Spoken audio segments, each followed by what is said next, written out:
रत्नी ठीक करते खड़खड़ा है।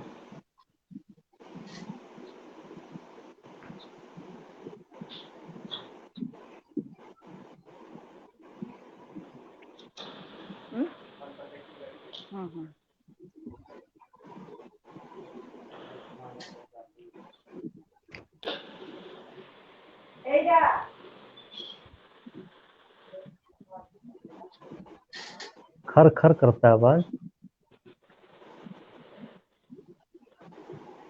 नमस्कार, मैं शेफाली सुरभि बिहार स्वाभिमान आंदोलन के फेसबुक पेज से आप सभी दर्शकों का हार्दिक स्वागत और अभिनंदन करती हूं। अटल जी की पुण्यतिथि 16 अगस्त पर हम सभी ने उन्हें काव्यांजलि के माध्यम से याद किया था, श्रद्धा सुमन अर्पित किया था। आज एक बार फिर से हम उन्हीं की कविताओं के विषय पर चर्चा करेंगे और आज का विषय है हमारा वर्तमान राजनीति में अटल जी के कविताओं के मायने क्या हैं। इसी विषय पर हम चर्चा करेंगे, संवाद करेंगे और मेरे साथ इस चर्चा में साथ देंगे हमारे साथ मौजूद मेहमान, जिनका मैं परिचय करवाती हूँ। बिहार की बेटी, देश की प्रतिष्ठित कवि, साहित्यकार, समाचार सेवा प्रभाग आकाशवाणी से जुड़ी हैं अलका सिंह जी, जो अध्यक्ष हैं सार्थक पहल ट्रस्ट की और विजन इस्ट साप्ताहिक की संपादिका भी हैं। बहुत बहुत मैम स्वागत है आपका। अलका जी प्रणाम, बहुत बहुत धन्यवाद। और बिहार स्वाभिमान आंदोलन, संगीता जी, ममता जी, विजय जी, जितने भी हम लोग हैं सबको सादर प्रणाम और दर्शकों को भी नमस्कार। मेरे साथ डॉक्टर ममता रानी, प्राचार्य आरबीबीएम कॉलेज मुजफ्फरपुर की डॉक्टर ममता जी हैं। ममता जी, आपका बहुत बहुत स्वागत है कार्यक्रम में। जी बहुत बहुत धन्यवाद शेफाली जी। मेरे साथ हैं डॉक्टर संगीता कुमारी, सहायक प्रोफेसर श्याम नंदन सहाय महाविद्यालय मुजफ्फरपुर, पूर्व सदस्य खादी और ग्रामोद्योग आयोग भारत सरकार। बहुत बहुत स्वागत है मैम आपका। नमस्ते शेफाली जी, बहुत बहुत धन्यवाद मैम। मेरे साथ हैं मनोज मोल्दिया, सामाजिक कार्यकर्ता हैं मोकामा से। सर, आपका बहुत बहुत स्वागत है कार्यक्रम में। आपका भी बहुत बहुत धन्यवाद और इस पैनल में आए हुए सारे लोग को भी मैं प्रणाम निवेदित करना चाहूँगा। साथ ही साथ जो कोई भी हम लोग को देख सुन रहे हैं उन सब तक भी मेरा प्रणाम पहुँचे। बहुत बहुत धन्यवाद आपका जी। मैम, अलका मैम, अटल जी की कविताएं जो काल के कपाल पर अमिट हुआ करती थी, अमिट हैं। अटल जी की कविताओं की सबसे अहम बात यह थी कि उनके कविताओं के कण कण में संदेश छुपा होता था। जब जब कुछ राजनीतिक घटना होती थी, आप एक स्वयं कवित्री हैं, लेखक हैं, पत्रकार हैं, राजनीति से भी जुड़ी हैं, साहित्य की अच्छी समझ रखती हैं। एक कवित्री होने के नाते और राजनीति से जुड़े होने के नाते मेरा सबसे पहला सवाल आपसे है कि उनकी, अटल जी की कविताएं जो आपको जेहन में भी आ रही हो, कौन सी कविताएं और कि क्या आज की राजनीति में संदर्भ है, क्या मायने हैं, कैसे देखती हैं, क्या कहेंगी मैम? अलका मैम।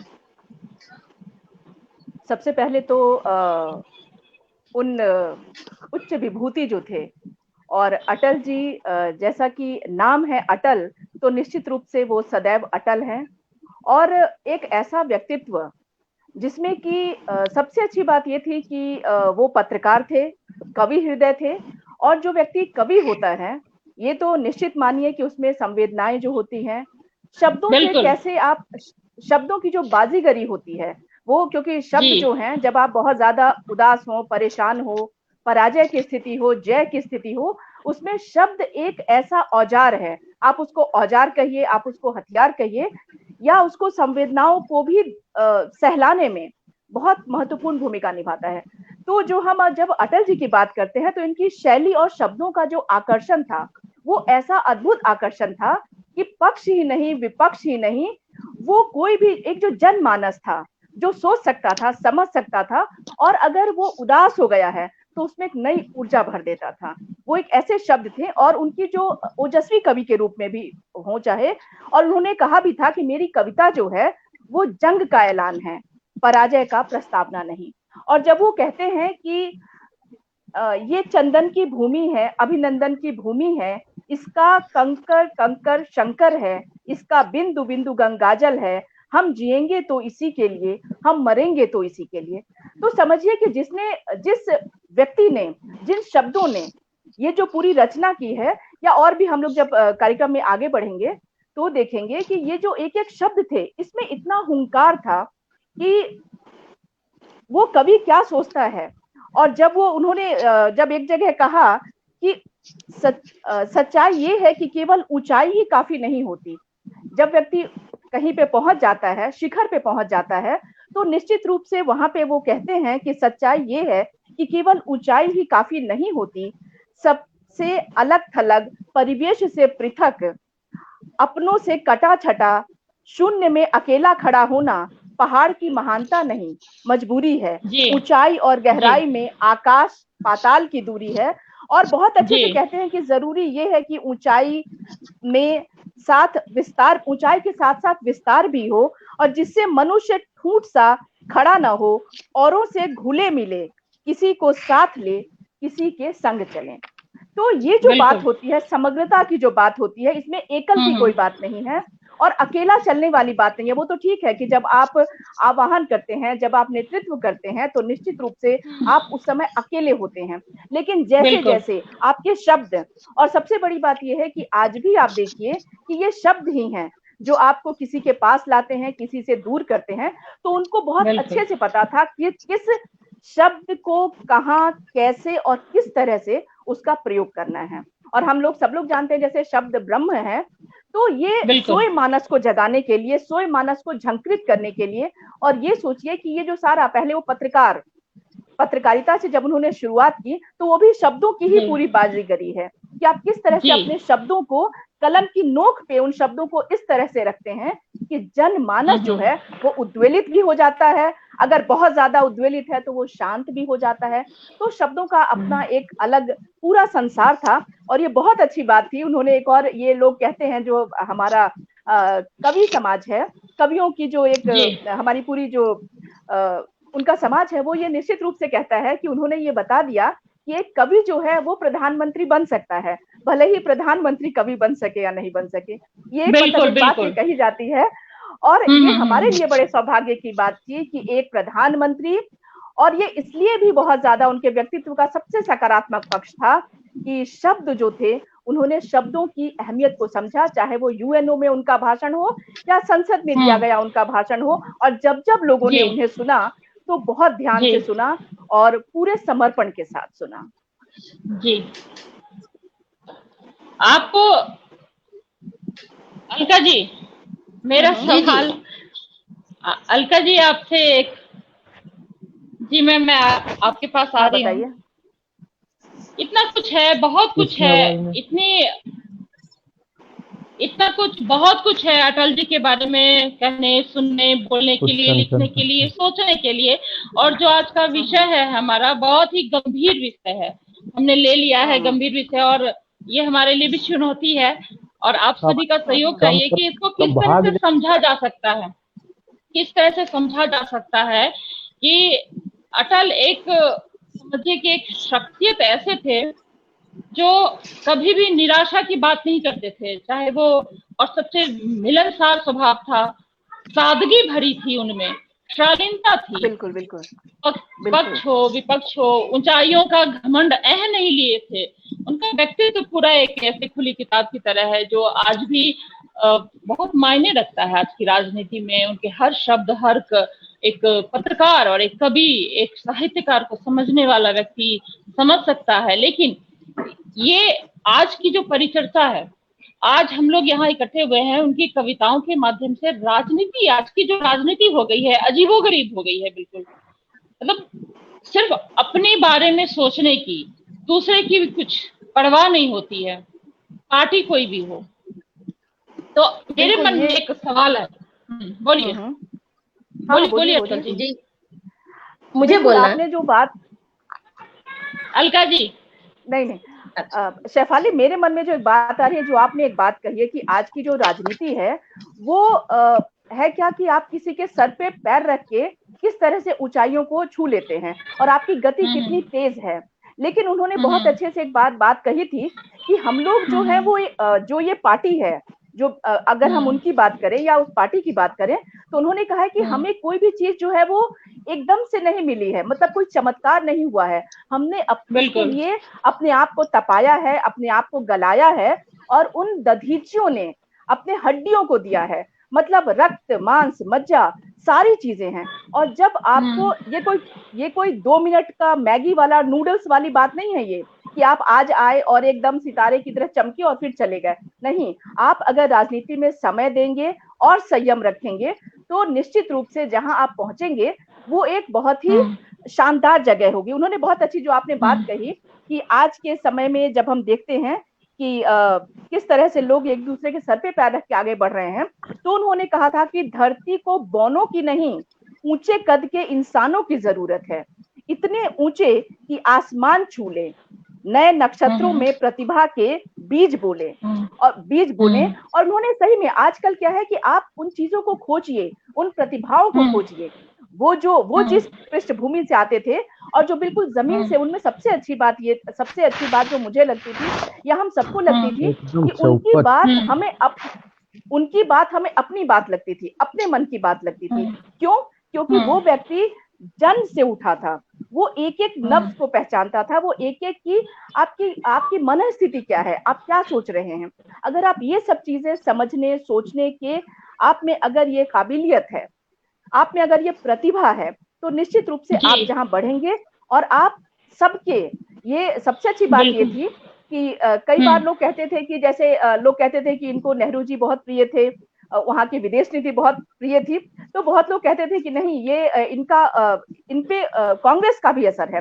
तो उनका ये अपना मानना था कि अगर देश को चलाना है और देश को सही तरीके से नेतृत्व देना है तो इसमें जन जन की भागीदारी, और जहां से जो कुछ भी हमें अच्छा मिले, ठीक है हम किसी विचारधारा से हैं, लेकिन अगर किसी और की विचारधारा, हमें कोई चीज विदेश नीति किसी चीज कोई अच्छी लगती है तो निश्चित रूप से उसे हम अपने कार्य योजना में लेंगे। क्योंकि इससे क्या है कि जब आप में समग्रता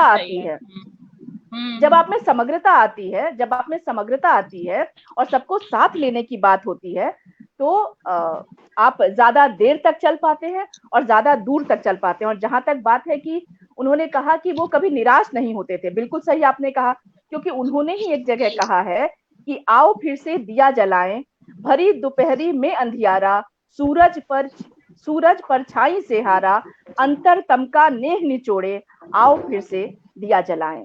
हम पड़ाव को समझे मंजिल, लक्ष्य हुआ आंखों से ओझल, वर्तमान के मोह जाल में आने वाला कल न भुलाएं, आओ फिर से दिया जलाएं। और फिर वो आह्वान करते हैं कि आहुति बाकी यज्ञ अधूरा, अपनों के विघ्नों ने घेरा, अंतिम जय का वज्र बनाने, नव दधीची हड्डियां गलाने, आओ फिर से दिया जलाएं। मतलब निराश होने की जरूरत नहीं है, अगर कभी हार है तो निश्चित रूप से हम जीतेंगे भी, और अगर हम जीत गए तो उसमें हम ये ना भुला दें कि हमारे पास क्या था, हमारे पास क्या है, उसको हम भूल ना जाएं, और क्या होना चाहिए इसको हम हमेशा अपने लक्ष्य को आंखों के सामने रख करके उसको निर्धारित करके आप बढ़ते चलिए। निश्चित रूप से मंजिल आपके सामने होगी और एक दिन विजय श्री जो है वो आपके गले में, निश्चित रूप से आपके गले में माला होगी। तो इस चीज को लेकर के जब हम उनकी जब काव्य रचना की जब हम काव्य यात्रा देखते हैं तो कहीं भी निराश होने की बात नहीं आती है। अगर कहीं निराशा है तो उसमें से तम को चीरता हुआ जो है वो सवेरा भी दिखता है, वो सूरज भी दिखता है। और निश्चित रूप से आप देखिए कि दो लोगों की पार्टी और क्या सोच थी, चलते चलते चलते चलते आज जो चीजें दिख रही हैं, जो उनके प्रयास थे, उन सबके जो प्रयास थे, जिन्होंने इसमें हड्डियां गला दी, जिन्होंने इसके नींव को इतना मजबूत किया कि आज कुछ कहने की बहुत ज्यादा तो जरूरत रही नहीं। जी शेफाली जी। जी, विचार था कि सबको साथ लेके चलने की है ना वो।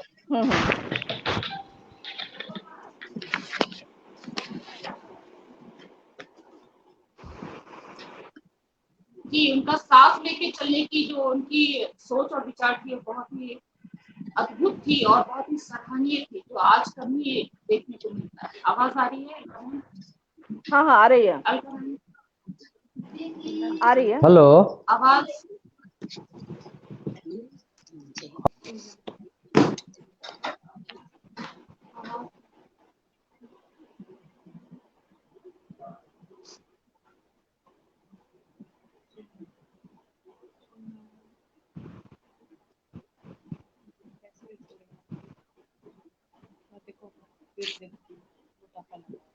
जी शेफाली।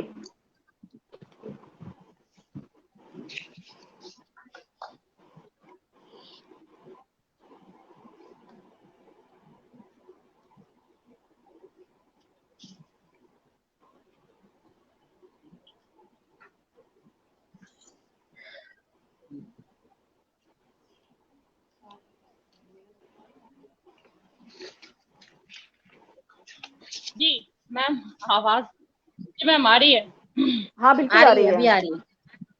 ममता जी, ममता जी। जी हाँ, भारतीय आवाज आ रही राजनीति है में वैसे तो बिल्कुल बिल्कुल, भारतीय राजनीति में वैसे तो बहुत से नेता ऐसे मिलेंगे जिन्होंने अपना पूरा जीवन सादगी और शुचिता से जिया, पर यहाँ सवाल ये खड़ा होता है कि आज के दौर में या वर्तमान की राजनीति में अटल जी जैसा रत्न, जो अनमोल कह सकते हैं, किसी नेता में आपको दिखाई देता है?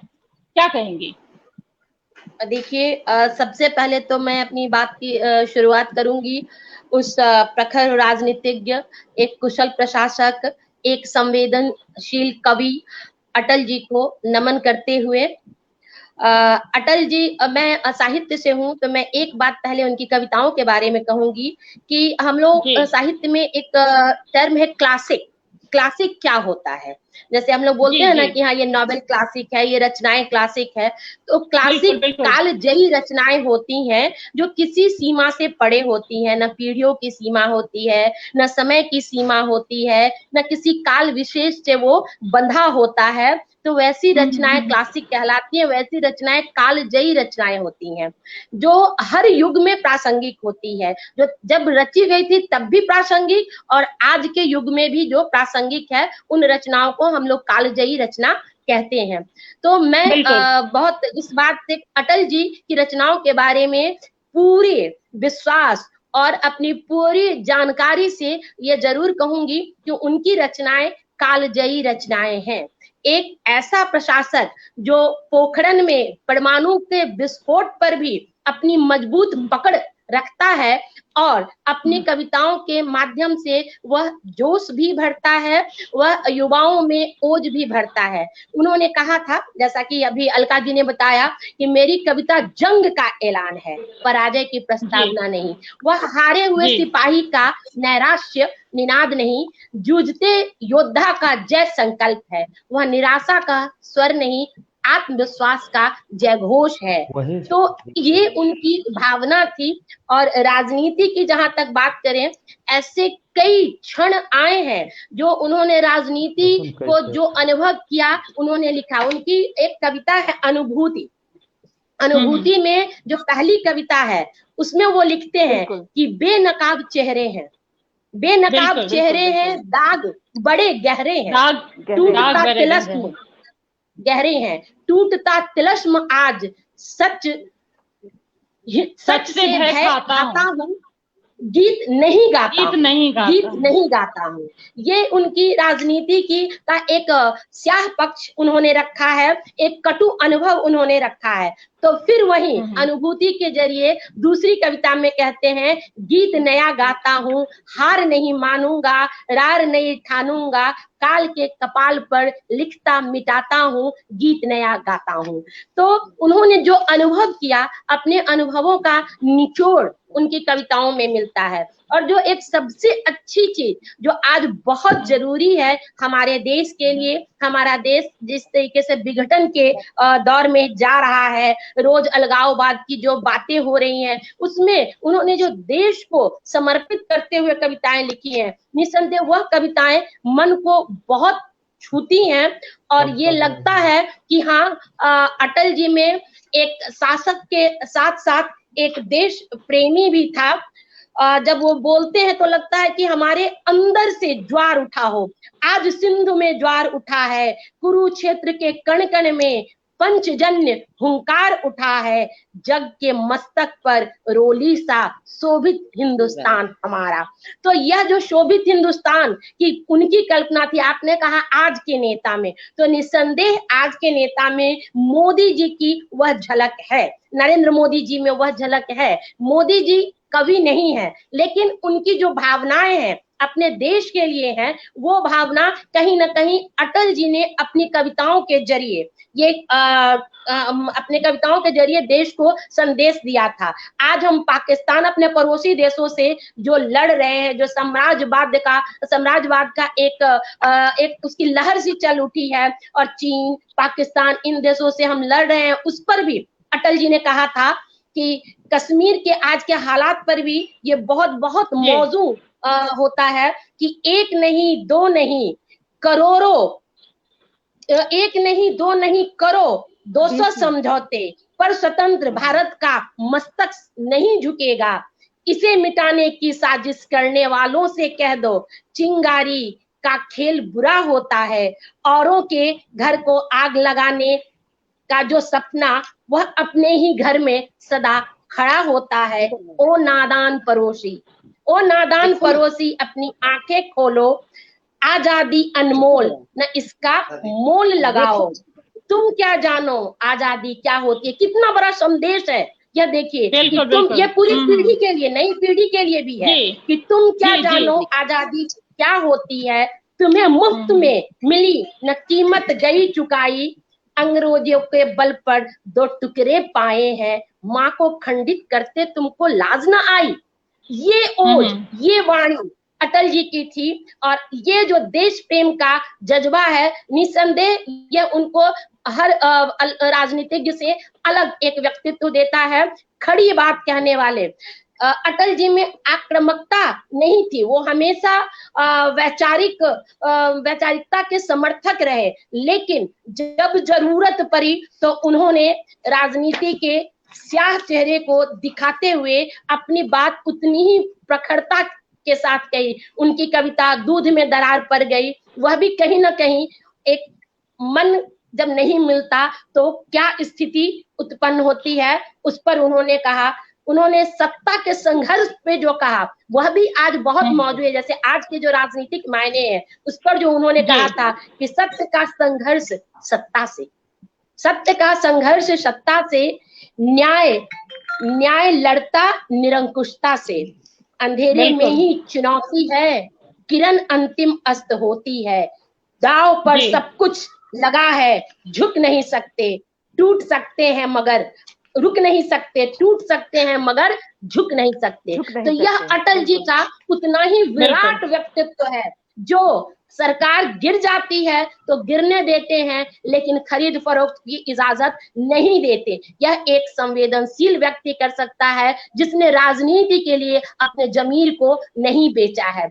आज जो हॉर्स ट्रेडिंग हो रही है, जिस तरीके का हम सीन दृश्य देखते हैं, वह चीज अटल जी ने उसी समय खारिज किया था। उन्होंने भविष्य के इस दृश्य को देख लिया था और अपने उस चर्चित भाषण में उन्होंने यह जो कहा कि हाँ, मैं दांव पर सब कुछ लगा है, रुक नहीं सकते, टूट सकते हैं मगर हम झुक नहीं सकते। तो यह व्यक्तित्व था अटल जी का। मैं हमेशा मानती हूँ कि उन जैसा राजनीतिक, उन जैसा व्यक्तित्व दशकों में नहीं सदियों में पैदा होता है, जिसकी कद्र विपक्ष भी करता है, जिसकी कद्र हर दल के लोग करते हैं, और जो जनमानस का कवि है। उनके शब्दों में हम अपने भीतर की जो बेचैनी है वो देखते हैं, हम अपने भीतर का उबाल देखते हैं देश के लिए। तो यह चीज उनको जनमानस का, जो वो कवि है जनमानस के, वह उनको जन जन से जोड़ती है। इसलिए अटल जी भारत के तमाम प्रधानमंत्री से अलग हैं। उन जैसा न कोई था, न कोई है, और शायद ही कोई होगा। लेकिन उनके विचारों का कुछ भाग हम मोदी जी के क्रियाकलापों में देखते हैं। यद्यपि वो कवि नहीं है, कविता के माध्यम से व्यक्त नहीं करते, लेकिन देश को जिन रास्तों पर वो ले करके गए, विश्व में जिस तरीके से विश्व गुरु बनाया, जिस तरीके से योग स्थापित किया, अपने देश के अंदर तो उन्होंने बहुत काम किया, लेकिन विदेशों में भी जो भारत का मान बढ़ाया, तो निस्संदेह कहीं ना कहीं एक छोटी सी झलक उनकी हम माननीय नरेंद्र मोदी जी में देखते हैं। सर आपने मैम आपने ये कहा, आप एक और सवाल मेरे मन में आ रहा है कि आप साहित्य से भी जुड़ी हुई हैं ममता मैम। अटल जी को साहित्य का धूमकेतु भी कहते थे, अटल जी को साहित्य का धूमकेतु भी कहा जाता था। आज राजनीति में क्या कोई नेता साहित्य और शिक्षा को लेकर गंभीर दिखता है, क्या कहेंगे आप? अभी मुझे जहां तक मेरी राजनीति के बारे में जो जानकारी है, तो उस कद का व्यक्तित्व तो मुझे नहीं दिखता। राजनीतिक जो व्यक्ति हैं उनमें मुझे संवेदना ही नहीं दिखती, सच कहिए तो। और जहां संवेदना नहीं है वहां कवि होना और कवि की जो एक मुलायमियत है वो कहाँ से दिखेगी। कुछ जैसे उसी समय के समकालीन थे, आडवाणी जी थे, मुरली मनोहर जोशी जी थे, तो कहीं ना कहीं थोड़ी बहुत उन लोगों में वो चीज थी। लेकिन अटल जी की परंपरा का कोई न तो कवि है अभी, न राजनीतिक है, और राजनीतिक कवि तो मुझे दूर दूर तक नहीं दिखता। ऐसा क्यों है? सवाल ये भी है, ऐसा क्यों है? देखिए, मैंने पहले भी कहा कि अटल जी अपने समय में भी अकेले थे, उन जैसा उस समय भी नहीं था कोई। और आज की जो पीढ़ी है वह एक झटपटिया पीढ़ी कह सकते हैं उसको हर काम की जल्दीबाजी रहती है। तो इस तरीके का व्यक्तित्व होने के लिए अंदर समंदर सी गहराई चाहिए, बाहर हिमालय सी ऊंचाई चाहिए, उसमें नदी की प्रवाह जो होती है उसकी प्रखरता चाहिए। तो ये आजकल तो हम देखते हैं कि भाषा की बात कह ले तो आजकल तो इंग्लिश का जमाना है। शुद्ध हिंदी 4 पंक्तियां लोग नहीं लिखते, शुद्ध इंग्लिश युवाओं में देखने को नहीं मिलती है। मतलब अपनी गहरी पैठ नहीं वो नजर आती है जो पहले नजर आती थी साहित्य को लेकर खासकर। और भारत में अभी राजनीति में युवाओं की अच्छी पैठ है, लेकिन उन युवाओं में एक मैं कह सकती हूँ कि कवि मन एक राजनीतिक जो अब चला, मैंने अब राजनीति में नहीं है, कुमार विश्वास का नाम मैं लेना चाहूंगी कि कुमार विश्वास में एक प्रखरता है, एक संवेदना है, और वो लिखते रहे। और शायद इसीलिए उनको राजनीति रास नहीं आई, क्योंकि वो संवेदनशील थे। अटल जी की यही महानता है कि उन्होंने संवेदनशीलता और राजनीति की कठोरता दोनों को एक साथ वो लेकर के चले, यह विरले व्यक्तित्व करता है। आज जो संवेदनशील है वह राजनीति नहीं कर पाता, चाहे वो अमिताभ बच्चन जी हो, चाहे वो कुमार विश्वास जी हो। इसलिए वो कविता की ओर मुड़ गए। दोनों को साथ लेके तो सिर्फ अटल जी ही चल सकते थे, इसलिए मैंने कहा कि उन जैसा दूसरा कोई नहीं। हाँ, कहीं एक वक्तव्य में उन्होंने अपने दिल की बात भी कही थी कि मेरी राजनीति की वजह से मेरी कविता, मैं राजनीतिक नहीं होता तो बहुत अच्छा कवि होता, और इससे काफी संपादन भी किया था उन्होंने जी। तो वो भी एक तरफ थी उनके अंदर। हाँ, तो ये वो उनकी महानता थी कि उन्होंने ये कहा कि मैं राजनीतिक नहीं होता तो बहुत बड़ा कवि होता। बहुत बड़े कवि तो वो थे और राजनीतिक होने के साथ साथ थे। तो इसीलिए मैंने कहा कि उनमें ये अद्भुत संयोजन था, उनमें ये अद्भुत मिश्रण था, राजनीति और कविता दोनों दो ध्रुव हैं, लेकिन उनको वो साथ लेके चले और उतने ही सफल राजनीतिक हुए और उतने ही बड़े कवि हुए। और निस्संदेह राजनीति को वो अपनी मजबूरी बताते थे और कहते थे कि मैं मजबूरी बस इसमें हूँ, लेकिन उन्होंने वहां भी अपनी जरूरत, अपनी महत्ता को साबित किया। जो उन्होंने किया, वो स्वर्णिम योजना हो, सड़क की योजना, आज हम उस पर काम कर रहे हैं, नदी से नदी जोड़ो, या पोखरण की बात, या कारगिल युद्ध। कवि हृदय जैसे वो थे, जो कोमलता, जो संवेदनशीलता थी। जब कारगिल युद्ध हुआ तो उस समय उनके अंदर का प्रशासक, उनके अंदर का राजनीतिक जागा और उसने बहुत अच्छी तरीके से उस पूरे सिचुएशन को हैंडल किया। तो इसलिए अटल जी अद्वितीय थे, न भूतो न भविष्यति। जी बिल्कुल आपने सही कहा ममता मैम। विलक्षणता थी उनके अंदर, अद्वितीय थी। ऐसी बहुत विरले ही मिलते हैं देखने को कि संतुलन बना करके चलना, एक कवि हृदय और एक साहित्यिक व्यक्तित्व के धनी, और राजनीति में भी एक कड़क होना, एक जो डिसीजन मेकर होता है, लीडरशिप होती है, उन्होंने संभालने की कोशिश की और बहुत अच्छा संभाला भी उन्होंने। एक सही में अद्भुत ऐतिहासिक हो गया उनका व्यक्तित्व, जो आज के संदर्भ में बहुत कम ही देखने को मिलता है। मैम संगीता मैम, आपसे मैं समझना चाहूंगी, बहुत अच्छी अभी चर्चा हो रही है। अटल जी सदा देश प्रेम के सर्वोपरि मानते थे। अटल जी सदा देश प्रेम को सर्वोपरि मानते थे, बाकी सब उसके बाद। संगीता मैम, आपको क्या लगता है आज की राजनीति में नेताओं में? जी संगीता मैम।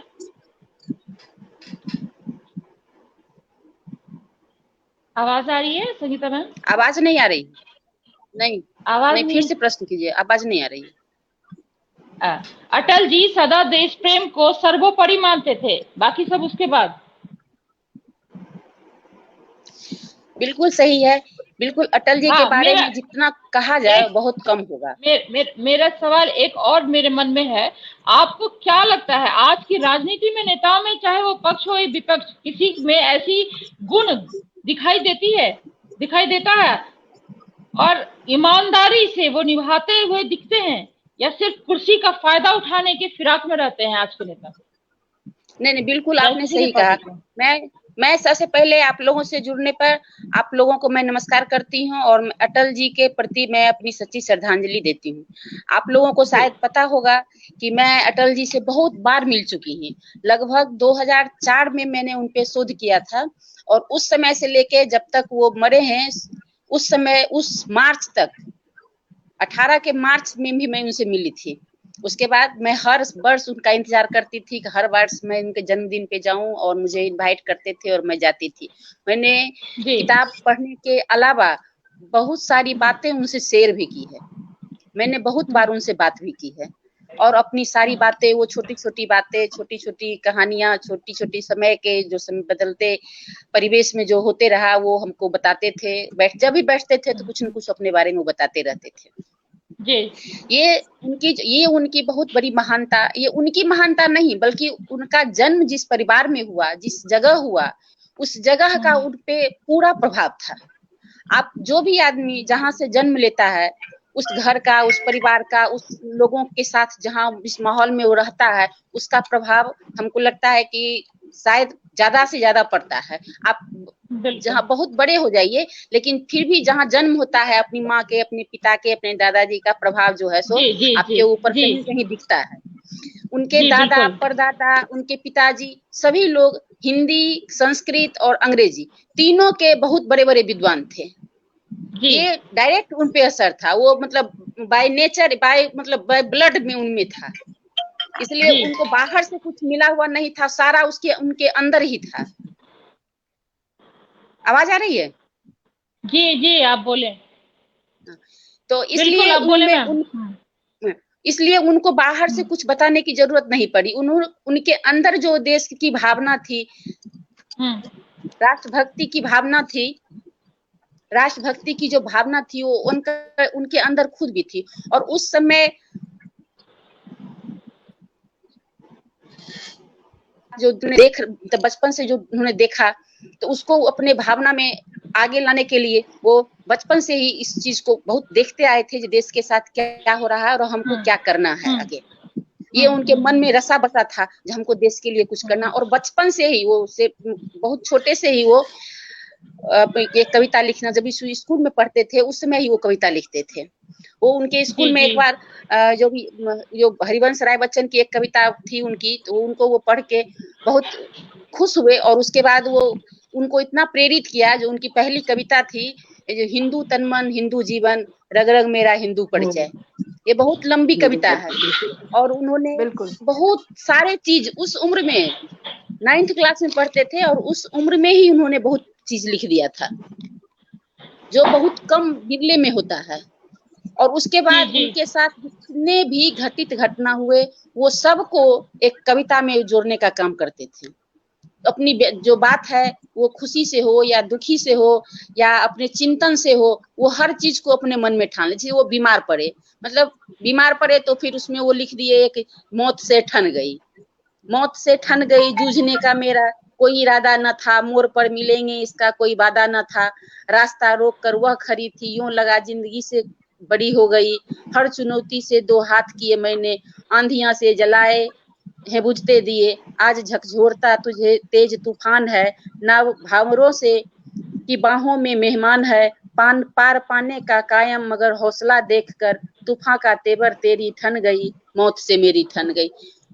उन्होंने जब उन्हें पद्म विभूषण से अलंकृत किया गया, फिर उन्होंने लिखा ऊंचे पहाड़ पर पेड़ नहीं लगते, पौधे नहीं उगते, घास नहीं जमती, मतलब हर चीज जो उनके साथ घटित होती थी वो उसको कविता में परिवर्तित कर देते थे। जी। और उनको हिंदी के विषय में जब हिंदी का गौरव सम्मान मिला उस समय भी उन्होंने अपना एक कविता दिया, मुझे दूर की दिखाई देता है मैं दीवारों पर लिखा पढ़ा सकता हूँ मगर हाथ की रेखाएं नहीं पढ़ सकता। इसलिए वो जो भी करते थे उसको अपने कविता में अपने साहित्य के रूप में उसको लेकर के और उसको अपने भाषा से वो बोलते थे।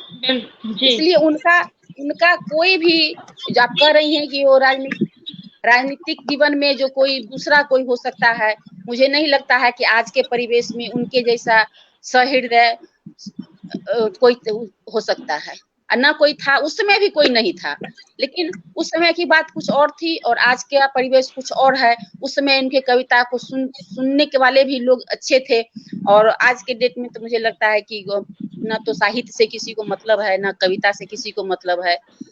जी उन्होंने पाकिस्तान के संदर्भ में भी उस समय भी कहा था कि भारत पाकिस्तान पड़ोसी साथ साथ रहना है, प्यार करे या बार करे दोनों को ही सहना है, रूसी बम हो या अमेरिकी खून एक बहना है, जो हर पर गुजरी बच्चों के संग न होने देंगे जंग न होने देंगे।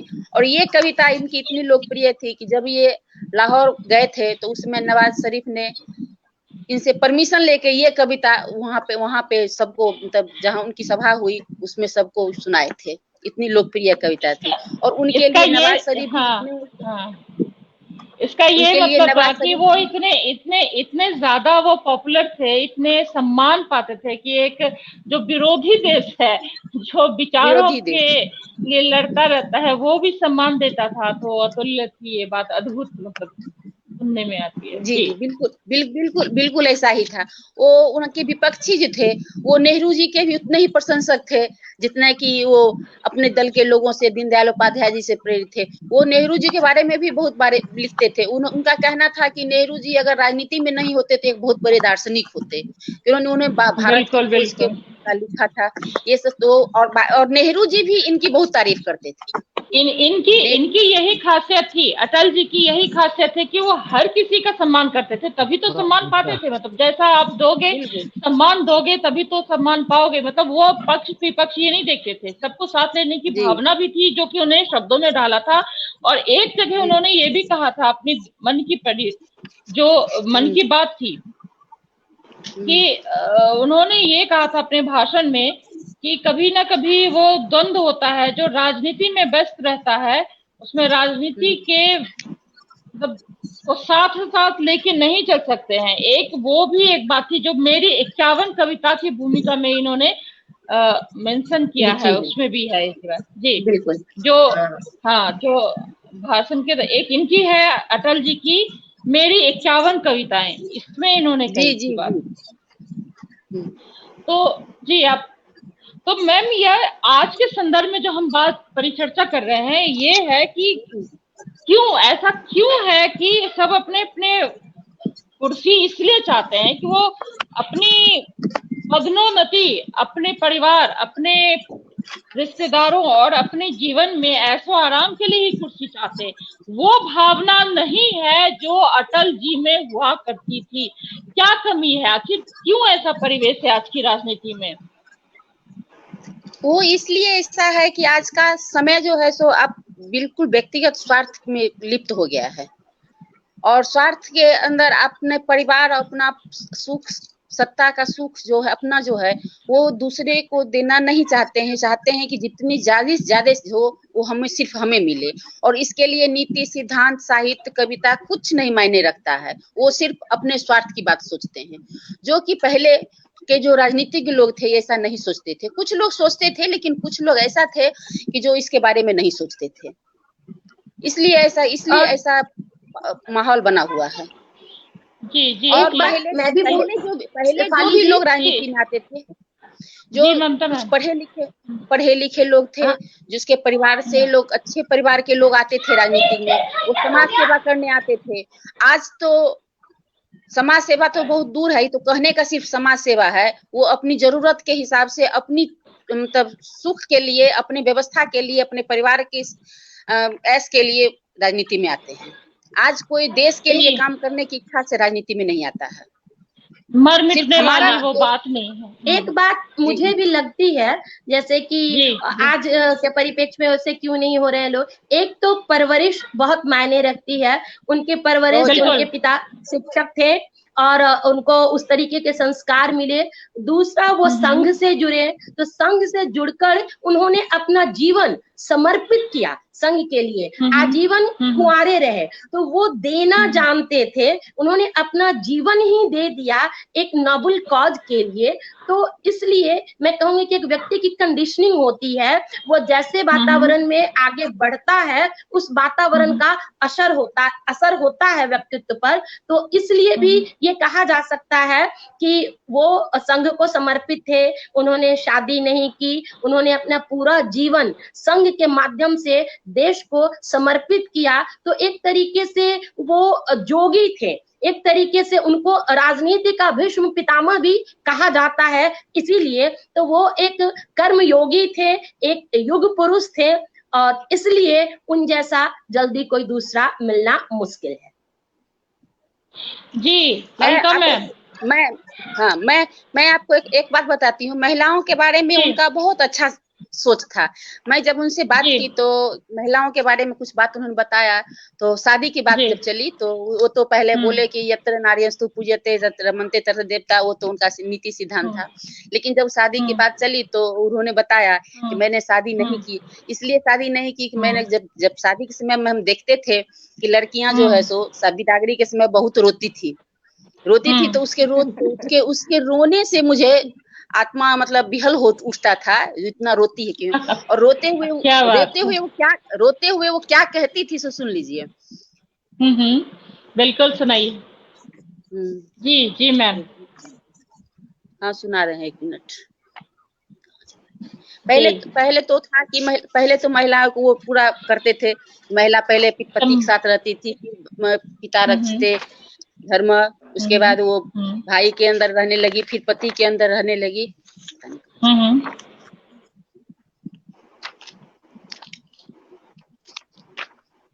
बोला तो कहाँ जी। वो कहते थे कि महिलाओं को बहुत वो मानते थे, और वो हमेशा महिलाओं के पक्ष में रहते थे। महिलाओं के प्रति उनकी जो भावना थी वो बहुत ही अच्छी थी। महिलाओं के लिए वो उन्होंने बहुत सारा काम भी किया। बिल्कुल सम्मान करते थे, वो सभी का करते थे, तो महिलाओं का तो विशेष सम्मान करते थे। जी जी बोले आप। जी संगीता मैम। हाँ बोल रहे हैं, 1 मिनट। पेज कहाँ उलट कर गई, महिला वाला महिला जो रोती थी उलट गया, रुकिए।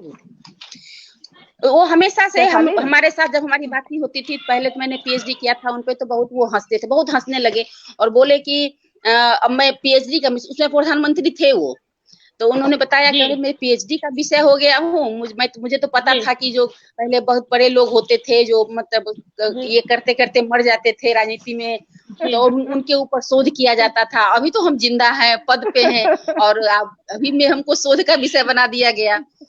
और बहुत मतलब बहुत खुश हुए, बहुत हंसे। हमको लगता है वो बताया कि मुझे आज तक जानकारी नहीं है, मैं पहली महिला थी जो उन पे शोध की थी, आज मेरे से पहले कोई नहीं किया था।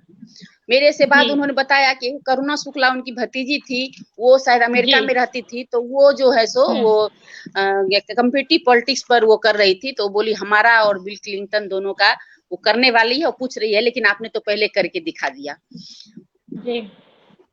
सर ये नहीं है मैम। मैं आती हूँ आपके पास वापस। सर आपसे मैं समझना चाहूंगी। संगीता मैम, मैं आती हूँ आपके पास। हाँ मैं आती हूँ आपके पास वापस लौट के। मेरे साथ सर आपसे मैं समझना चाहूंगी। मनोज सर हट गया मनोज सर, मैं आपसे समझना चाहूंगी, अटल जी की विशेषता थी कि वो पक्ष हो या विपक्ष हो, दोनों में समान सम्मान पाते थे। आपको क्या लगता है कि किसी एक पार्टी के नेता के लिए ऐसा होना संभव है आज के संदर्भ में?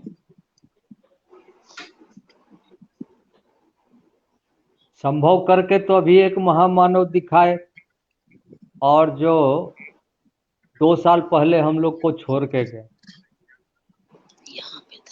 एक ऐसा व्यक्ति, एक ऐसा बालक जिसका जन्म गुलामी के दौर में हुआ। दरअसल हम अभी आप लोग का जो हमारे पैनल में हमारे सहयोगी हैं, अपने अपने तरीके से अटल बिहारी वाजपेयी को उनके कविता में खोजने का कोशिश की, और अगले कुछ समय तक मैं भी यही कोशिश करूंगा। जी बिल्कुल। मैं भी उन्हीं की तरह स्वयं हूँ, और एक सामाजिक राजनीतिक कार्यकर्ता होने के कारण मेरे सामने जो चुनौती है, जब मैं अटल बिहारी वाजपेयी को पढ़ता हूँ तो लगता है कि अटल बिहारी वाजपेयी मेरे लिए, मेरे परिस्थिति में आके कुछ लिख रहे हैं। उनका फोकस कहाँ रहा? उन्होंने समय समय पर उसकी एक लंबा दौर देखा, गुलामी भी देखा, भारत को आजाद होते देखा, जब उन्होंने लिखा कि आजादी अभी अधूरी है, विभाजन देखा, उसका दर्द देखा, कांग्रेस देखा, संघ में रहे, संघ पर लगातार आरोप लगते रहे कि आप सांप्रदायिक हो, उसको भी झेला, प्रयोग भी किया, अपने पार्टी का विलय किया, जनता पार्टी बनाया, फिर जनता पार्टी का प्रयोग विफल हो गया, आहुति बाकी यज्ञ अधूरा, अपने के विघ्नों ने घेरा। इन सारे चीजों को अगले कुछ समय में हम धीरे धीरे करके समझने की कोशिश करेंगे। तो जी बिल्कुल। सबसे बड़ी बात है कि यह दुनिया जानती है और निर्विवाद रूप से जानती है, इसका कोई जो आपका और विपक्ष, केवल पक्ष और विपक्ष नहीं, भारत के ही नहीं पूरे विश्व के जनमानस में यह एक ऐसा व्यक्ति निकला। कभी कभी तो हमको लगता है कि हम राम के युग में नहीं हुए, कृष्ण के युग में नहीं हुए, और हमको समझ में आया कि हमारे बीच से एक इतना बड़ा आदमी, इतना विशाल व्यक्ति जिसका इतना उदात्त हृदय हो सकता है, तो सारे चीज को अपने में समेटता है, तो कृष्ण की तरह घोषणा करता है, कृष्ण की तरह घोषणा कर सकता है।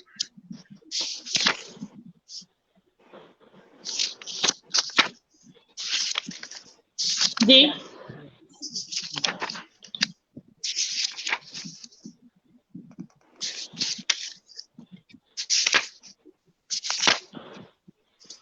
राजनीति के हर दौर को देखा, और ना सिर्फ देखा, उसको निर्देशित भी किया, और उस सब के बीच में अपने आप को रखना और बचाए रखना सबसे बड़ा बात होता है। मैम, आदमी का खुद का परिचय उसकी, वो अपने आप को समझता क्या है, वो अपने आप को रखता कहाँ, तो इनकी कविताओं में मैं जब जाता हूँ तो इन्होंने स्पष्ट रूप से कहा है, और ये इनका एक घोषणा वाक्य हम समझ सकते हैं कि मैं तो समाज की थाती हूँ, मैं तो समाज की थाती हूँ, मैं तो समाज का सेवक। और ये कोई एक राजनेता नहीं बोल रहा है। उस समय, जिस समय का यह कविता है, क्योंकि चीजों को उसके उसी संदर्भ में समझने से ही उसका अर्थ स्पष्ट होता है।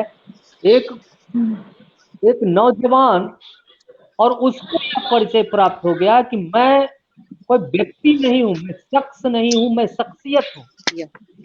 जी। और उन्होंने अपने आप को व्यक्त किया तो कि मैं तो समाज की छात्री हूँ, मैं तो समाज जी। का सेवक हूँ, मैं तो समष्टि के लिए बेइज्जती का कर सकता बलिदान अब है। और उसी समय उनका घोषणा है कि मैं बलिदान करूंगा स्वयं।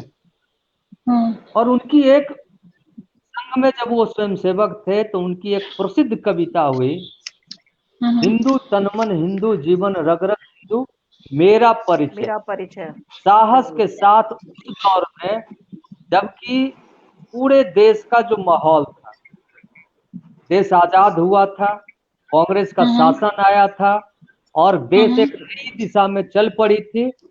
और उस दौर में यह कहना, सांप्रदायिकता का आग था, विभाजन हुआ था देश में, लाखों शरणार्थी थे। वहां कोई किसी नौजवान के लिए साहस पूर्वक यह कहना, हिंदू को तरह तरह से परिभाषित किया जाता था इस देश में, वहां साहस पूर्वक यह कहना कि हिंदू तन मन हिंदू जीवन रग रग हिंदू मेरा परिचय। और क्या है, मैं का प्रयोग उन्होंने कई रूप में किया है। और कुछ उदाहरण मैं रखना चाहूंगा यहाँ कि मैं शंकर का हुआ क्रोधानल, कर सकता जगती छार छार डमरू डमरू की हुआ प्रलय ध्वनि जिसमें नचता भीषण संहार, रणचंडी की अतृप्त प्यास, मैं दुर्गा का उन्मत्त हास, मैं यम की प्रलयंकर पुकार जलते मरघट। आगे लिखते हैं, मैं आदि पुरुष। अब एक आप समझ सकते हैं इस चीज को कि एक नौजवान आपको कहां से जोड़ के देखता है, चेतना और अध्यात्म के उच्चतम स्तर पर वो अपने आप को, वो एक व्यक्ति नहीं है, वो पूरा का पूरा समष्टि है। मैं आदि पुरुष निर्भयता का वरदान लिए आया पर, मैं पीकर सब मरते आया, मैं अमर हुआ भी। वही है, मैं नर नारायण नीलकंठ बन गया, न इसमें कुछ संशय, हिंदू तन मन हिंदू जीवन रग रग हिंदू मेरा परिचय। मैं अखिल विश्व का गुरु महान देता विद्या का अभयदान। इस तरह से ये लंबी कविता है, उतना पढ़ना यहाँ संभव नहीं है, लेकिन यह छोटे में ही उनको पता गया था कि हमको करना क्या है और हम हैं क्या। लेकिन वहीं एक जगह और उन्होंने कहा है जी, वह दौर था जो, जैसा कि अभी मैंने कहा कि वहां लोग अपने आप अपना पहचान छुपा रहे थे और देश में एक नया तरह का राजनीतिक प्रयोग चल रहा था कि हम धर्मनिरपेक्ष हैं, और छद्म धर्मनिरपेक्ष का खेल इस देश में चला। वहां उन्होंने चुनौती पूर्वक कहा कि हिंदू कहने में शर्माते, हिंदू कहने में शर्माते, दूध लजाते लाज ना आती, घोर पतन है अपनी माँ को माँ कहने में फटती छाती। ये क्या है, इसको समझना पड़ेगा। आकर्षण उधर नहीं था, एक दौर होता है शेफाली में, जिस दौर का जो मेन आकर्षण होता है, नेहरू का करिश्मा था, गांधी का करिश्मा था। उस दौर में यह बात लिखना, आज कोई लिख दे तो दूसरी बात होगी। इसीलिए मैंने कहा कि उस संदर्भ को समझने का जरूरत है।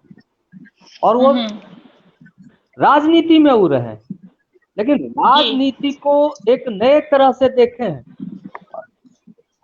और ऐसा अभी जो दो कविता हम बोले उससे लग रहा है कि वो हिंदू, उनका हिंदू का जो, उसको हिंदू को परिभाषित भी की है, कौन हिंदू जी, और कैसा हिंदू, वही आगे लिखते हैं वो।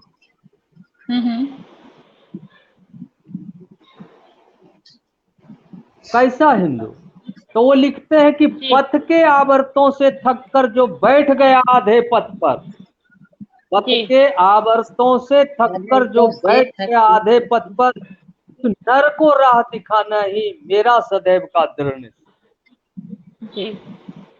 उस नर को, वहां हिंदू नहीं बोल रहे, बिल्कुल उस बिल्कुल। नर को राह दिखाना ही मेरा सदैव का दृढ़ निश्चय। तो हिंदुत्व को जो लोगों ने परिभाषित करके और उस परिभाषा को छोटा करने का एक लंबा दौर चला, उसके खिलाफ इस पूरे भूभाग में उठने वाला एक अकेला और एक प्रभावी आवाज का नाम अटल बिहारी वाजपेयी। और जहां तक राजनीति में जैसा कि वो भी बोलते हैं कि मैं दुर्घटनावश है, लेकिन राजनीति को भी उसने समझा जी। राजनीति पता नहीं उनको कितना समझा, लेकिन राजनीति को उन्होंने समझा। और वो आगे क्या लिखते हैं, एक उनकी कविता है, जंग न होने दे। पूरा दुनिया विस्तारवाद के दौर में चल रहा है, मैं सबको अपनी अपनी पड़ी हुई है कि कैसे वो विकास के नाम पर हो जाए या किसी और के नाम पर हो जाए, कितना बड़ा एरिया में, कितना बड़ा भूभाग में, कितने बड़े आबादी पर मेरा कब्जा हो जाए। उस दौर में उन्होंने क्या कहा, उन्होंने कहा कि विश्व शांति के हम साधक, विश्व शांति के हम साधक, जंग न होने। आगे लिखते हैं, हथियारों के ढेरों पर जिनका है डेरा, हथियारों के जिनका है डेरा, मुंह में शांति बगल में बम, धोखे का फेरा, कफन बेचने वालों से कह दो चिल्लाकर, दुनिया जान गई है उसका असली चेहरा, कामयाब हो उनकी चालें, ढंग न होने देंगे, जंग न होने। लेकिन एक जंग की बात की है उन्होंने एक जंग की बात की है कि हमें चाहिए मनोज सर, जंग न होने देंगे, इतने सही कही। बहुत उनमें ये थी भावना की हर जो परिस्थिति थी उसको संभालने की वो क्षमता रखते थे। तो इसमें मेरा ये सवाल आपसे ये है कि ऐसा संभव आज की राजनीति में क्यों नहीं देखने को मिलता है? अटल जी में जो गुण थे वो किसी भी पक्ष विपक्ष में देखने को नहीं मिलता है, इसके क्या कारण है? सम्मान नहीं पाता है कोई भी नेता, किसी भी पार्टी की, मैं किसी एक पार्टी की बात नहीं कर रही हूँ, किसी भी पार्टी का नेता वैसा सम्मान नहीं पा पाता है, इसके क्या कारण? मेरा सवाल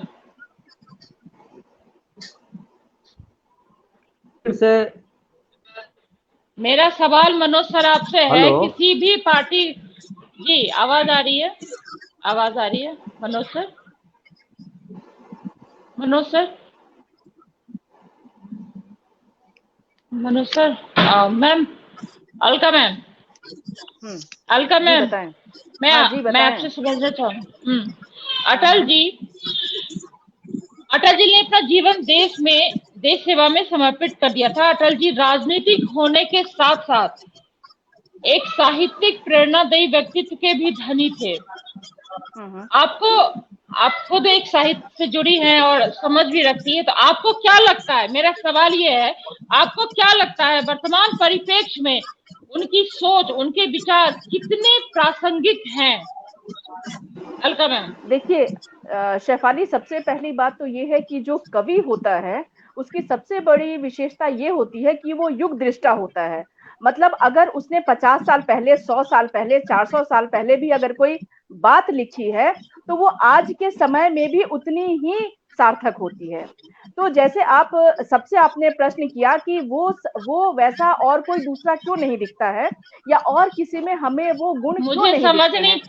मुझे नहीं समझ में आ रहा है अभी तक, मैं संतुष्ट नहीं हुआ। आप, हाँ बिल्कुल, आप तो देखिए उन्होंने अपनी एक रचना में कहा है कि बाधाएं आती हैं आए, घिरे प्रलय की घोर घटाएं,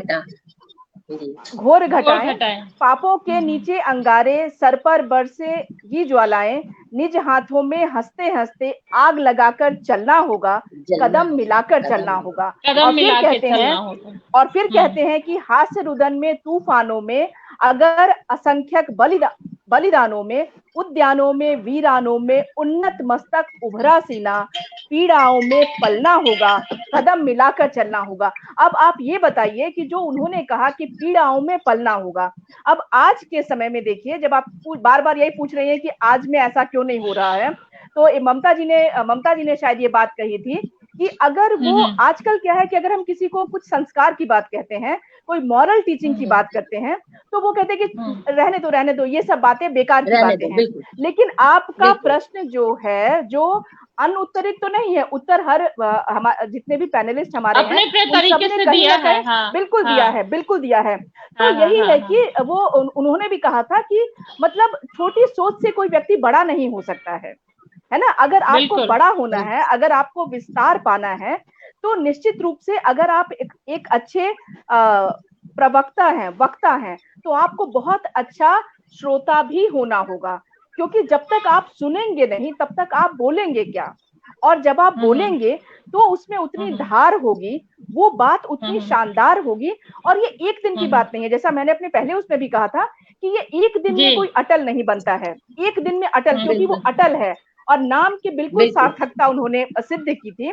चाहे वो कहीं भी हो, भारत में हो या दुनिया के किसी देश में, वो जहां भी वो गए हो, उनका एक अलग, और वो एक संयमित, अगर हम में संयम है, अगर संस्कार है, संयम है, ये सब ऐसी चीजें हैं कि ये सत्य हैं।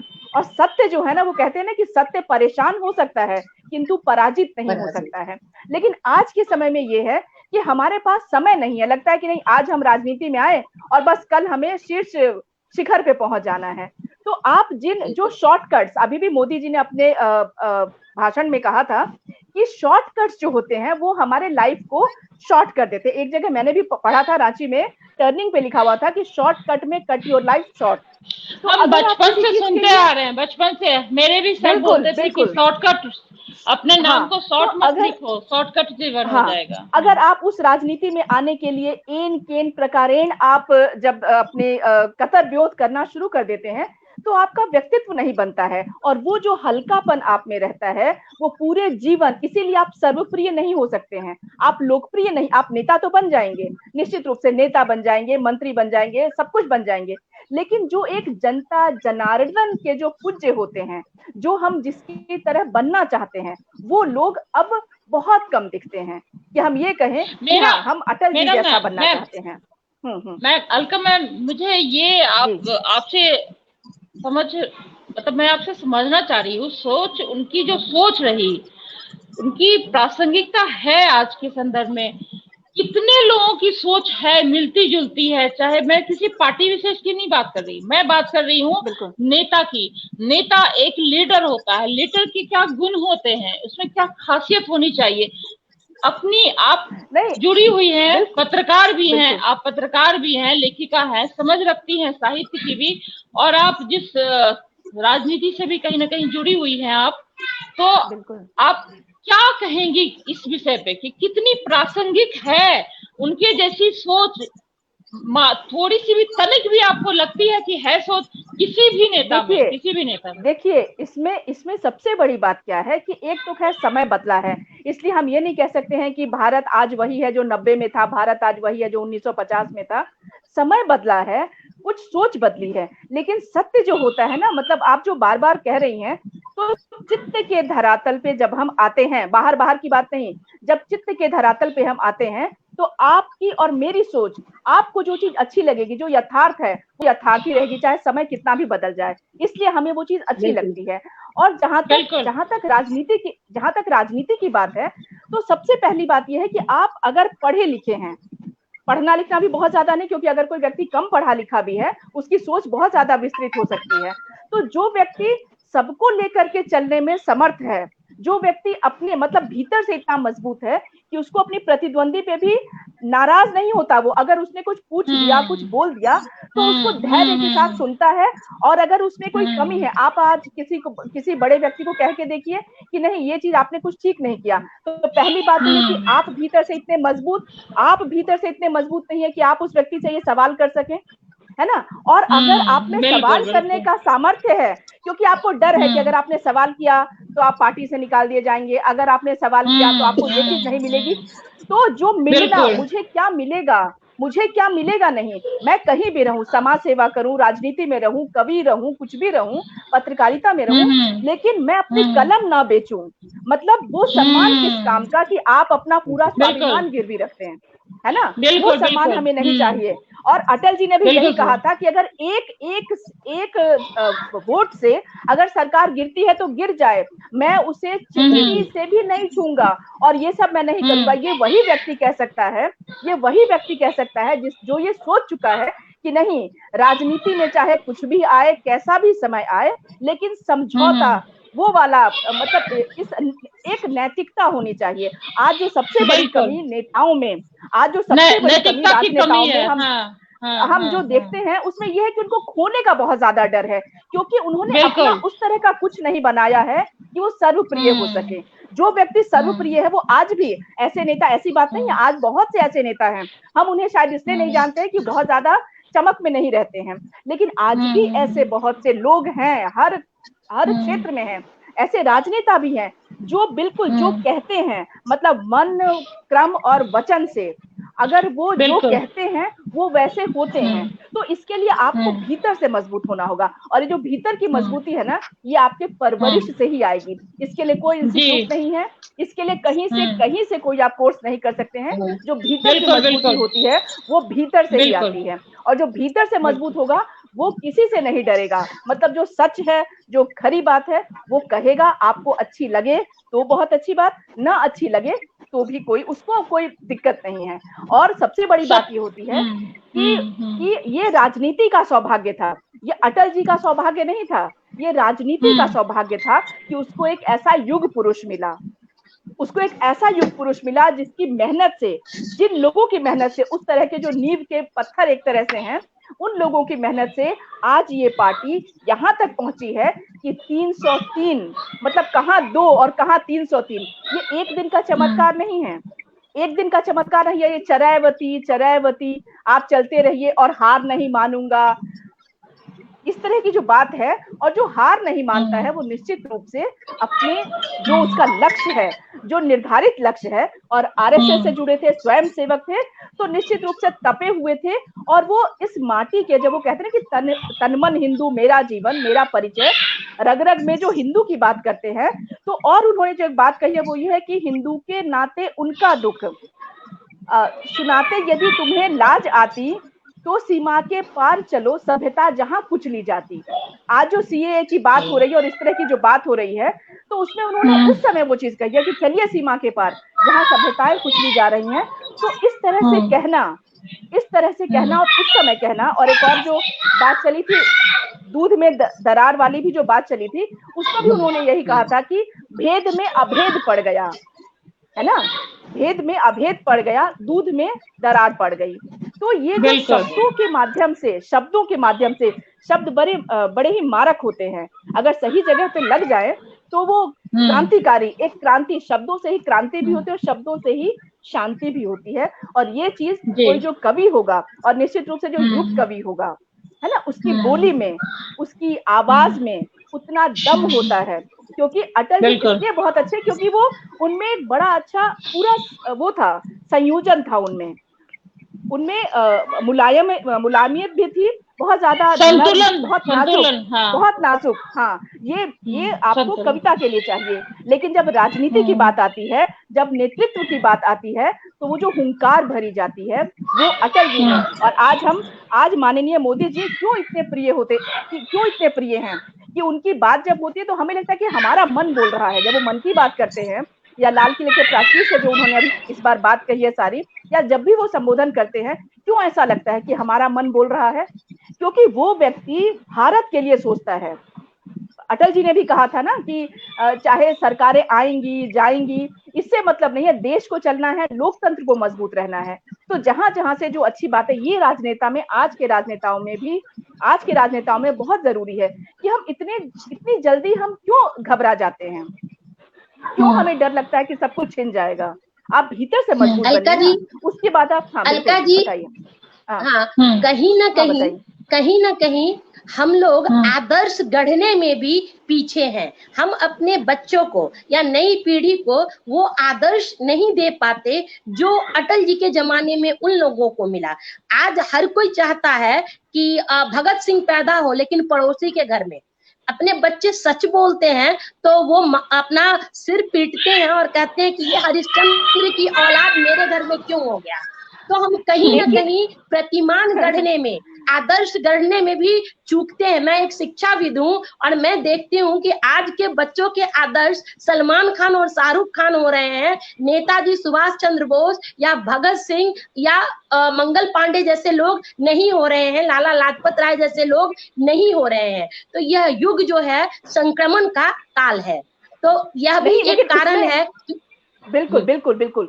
उसमें एक और बात है कि जैसे हम सबने, आपने, हमने सबने, शेफाली, सबने, संगीता जी, सबने, हमने एक कविता पढ़ी थी कि माँ का एक कहानी है ना, बेटा समझ लिया क्या तूने मुझको अपनी नानी, कहती है मुझसे यह चेटी, कह लेटी ही लेटी, राजा था या रानी, माँ का एक कहानी। प्रश्न आज एक हम ये जो कार्यक्रम है, और बहुत अच्छा है कि अटल जी के माध्यम से अगर हम ये देना चाहते हैं तो इसमें हम लोग 3 यहाँ पे महिलाएं हैं, मातृशक्ति 3 है, और एक हमारे भाई हैं साथ में, हमारे 4 हम लोग मातृशक्ति हैं। इसमें देखिए कि सबसे बड़ी बात जो है ना, वो मैं तो हमेशा, मैंने अपने पिछले कार्यक्रम में भी, हम लोग कहीं भी जहां भी जाते हैं वहां ये बात जरूर कहते हैं कि आपके हर समस्या का समाधान जो है वो मातृशक्ति के पास है।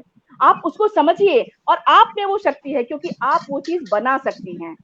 आप ऐसा नहीं है कि क्यों आप ये सोचती हैं कि जो दुनिया में हो रहा है आप उसी के साथ चलें। आप क्यों नहीं एक इनिशिएटिव लेती हैं?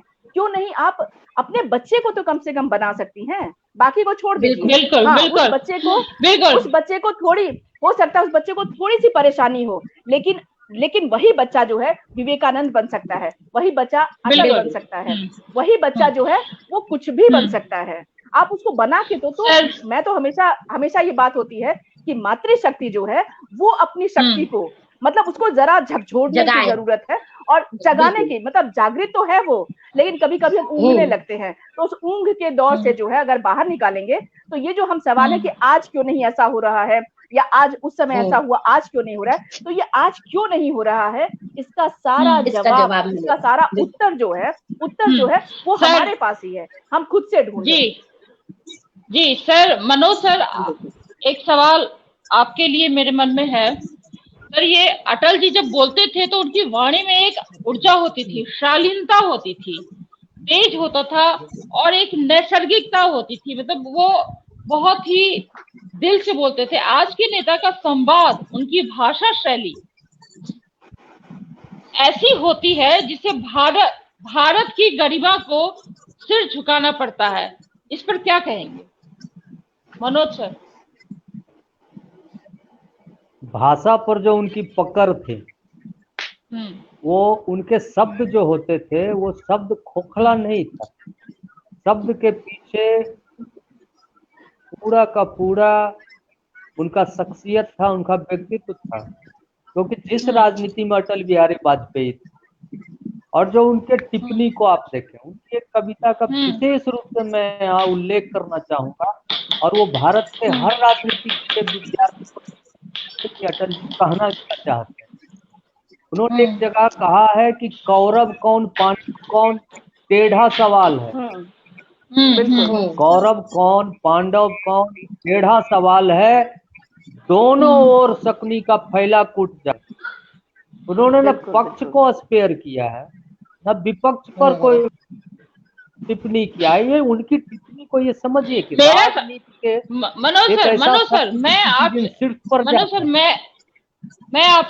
आपसे ये समझना चाह रही हूँ कि उनकी जो भाषा शैली थी बहुत ही मर्यादित होती थी, शालीन होती थी, और उनको सुनने के बाद लगता था कि आप सीख रहे हैं कुछ उनकी भाषा, जो भी राजनीतिक, जो भी उनकी भाषा, मतलब भाषण देते थे वो।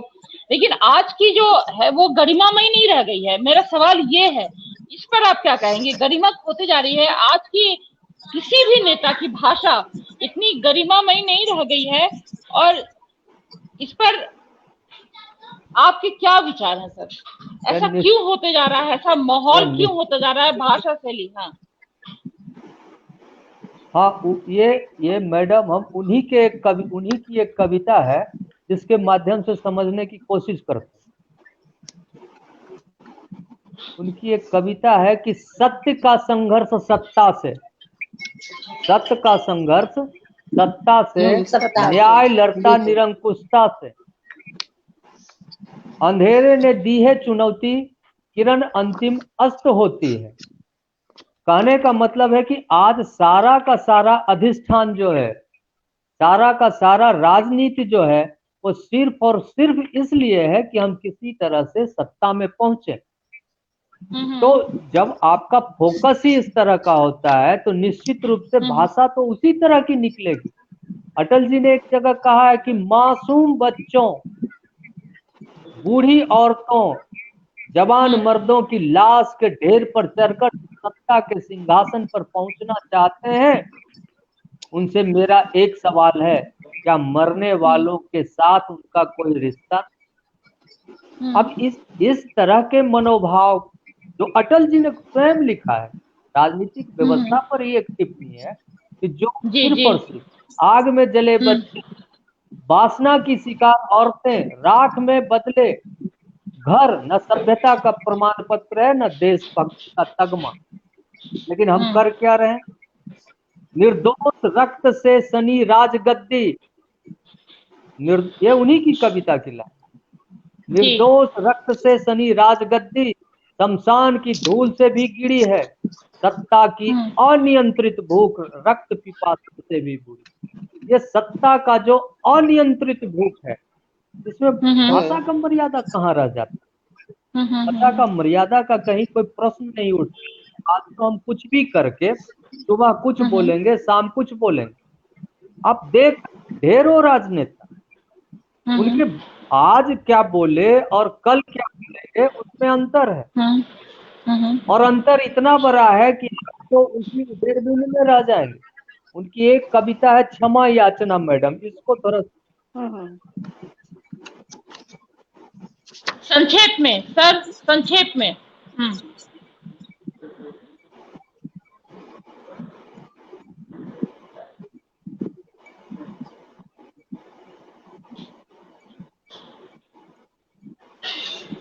उनका कनेक्शन शायद टूट गया है। मैम आपसे मैं समझना चाहूंगी इसी मुद्दे को संक्षेप में, बहुत संक्षेप में।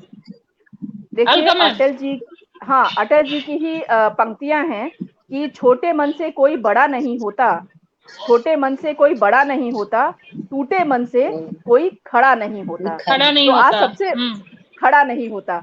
तो छोटे मन से, अगर जो छोटा मन, जैसे अभी मनोज जी कह रहे थे कि आज सुबह में क्या बोला जाता है, शाम में क्या बोला जाता है, वो याद नहीं रहता है कि मैंने ही ये सुबह में बोला था और मैं शाम में क्या बोल रहा हूँ। तो ये जो, जब आप किसी भी चीज में भागम भाग करते हैं ना, जब आप किसी भी चीज में, वो कहते हैं ना कि जो सहज पके सो मीठा होए, है ना। और अगर आप उसको कार्बाइड डाल करके पकाना चाहते हैं तो वो आम पक तो जाएगा लेकिन आपको मीठा नहीं लगेगा। और जो स्वाद नहीं आता है। जो सहज तरीके से पकेगा वो अपने आप पकेगा भी, वो अपने आप गिर भी जाएगा। और जब आप उसको खाएंगी, जब वो जो स्वाद रहेगा वो शायद आप जिंदगी भर भूल नहीं, मतलब जीवन भर आप भूल नहीं पाएंगी। तो क्यों? क्योंकि उसमें समय लगा है, उसमें श्रम लगा है और वो अपने समय पे पका है। वो 2 मिनट में नहीं पका है। वो शूटिंग स्टार नहीं है कि आज नेता बने और कल जो है सो और आगे बढ़ गए और फिर उसके बाद कुछ दिनों बाद भुला भी दिए गए। मतलब वो भूतपूर्व भी हो गए लेकिन अभूतपूर्व नहीं हुए। सबसे बड़ी बात ये है कि आप भूतपूर्व तो हो जाइए, कोई बात नहीं है, क्योंकि ठीक है ये तो एक रीति नीति है, लेकिन भूतपूर्व हो गए मगर अगर अभूतपूर्व नहीं हुए तो फिर क्या हुए? तो अगर हम जब अटल जी की बात करते हैं तो वो भूतपूर्व प्रधानमंत्री हो गए लेकिन वो अभूतपूर्व थे। अभूतपूर्व क्यों थे? क्योंकि पूरा व्यक्तित्व था, वो पूरा चलता फिरता एक, मतलब पूरा एक जीवन था। और वो जीवन एक दिन में नहीं बना था। वो एक एक जो झुर्रियां, जो सिलवटें पड़ती है ना, वो आपके एक एक पूरे उम्र का हिसाब किताब आपका चेहरा बताता है। और आप अगर कुछ ना भी बोले तो आपके चेहरे से जो है वो आपके भीतर का सब कुछ, आपका जो चेहरा है वो बता देता है। और उसमें बिल्कुल मैम, तो इसमें जिसमें आप झूठ सच की बात नहीं कर सकते हैं। बिल्कुल। हाँ, गरिमा, जो गरिमा है वो आज के नेताओं में गरिमा नहीं रह गई है। बोलते कुछ है, बिना सोचे समझे बोल देते हैं, समझ में नहीं आ रहा है वो अपने भाषण में क्या अमर्यादित भाषा का प्रयोग कर देते हैं। मैं नहीं, बहुत दुख ऐसे होता ऐसे है। नहीं, हाँ, ऐसे भी बात नहीं है, ऐसी भी बात नहीं है। जो लोग समझते हैं इन चीजों को, आज भी आप देखिए, जो आपको दिख रहे हैं, जो आपको दिख रहे हैं, केवल वही नहीं है।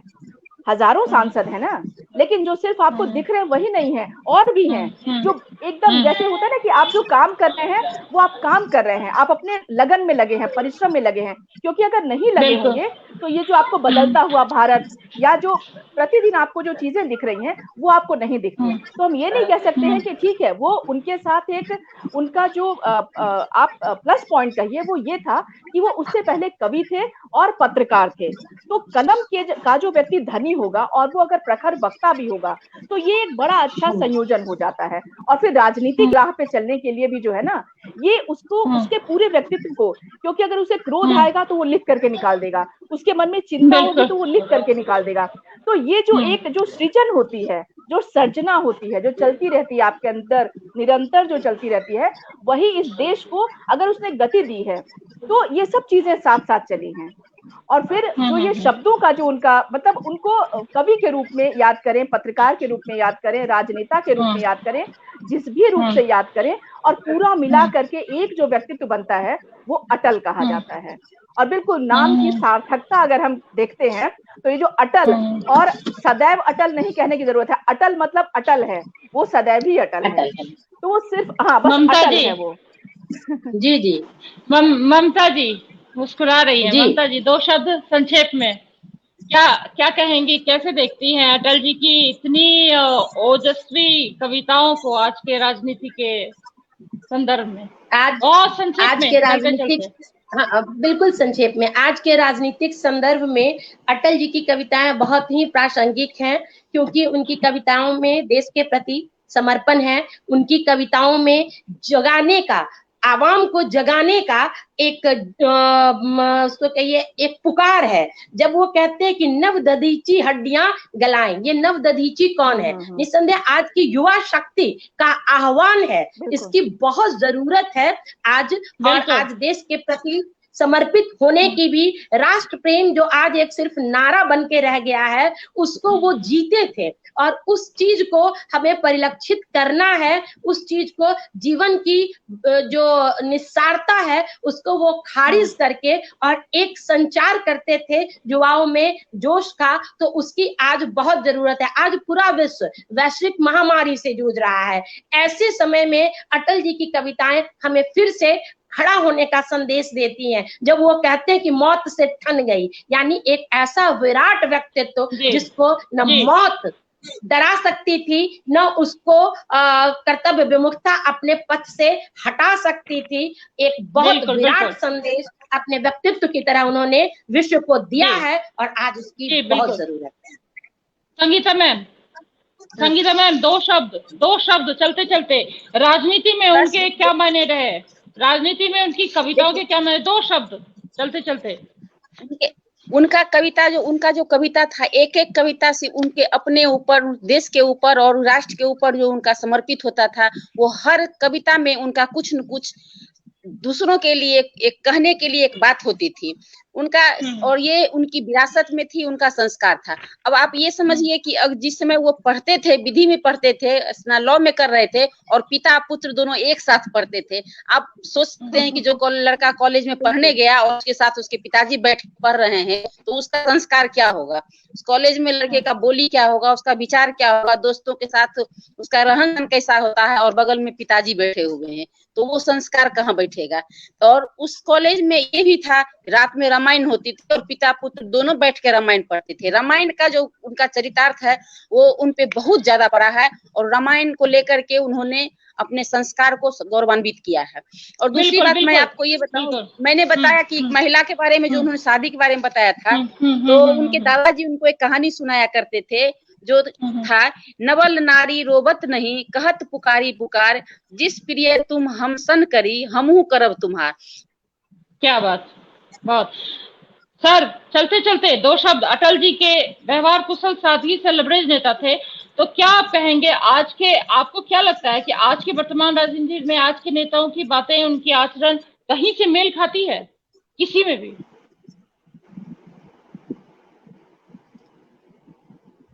देखिए, मनोज सर। राजनीति का और सत्ता का एक स्वभाव।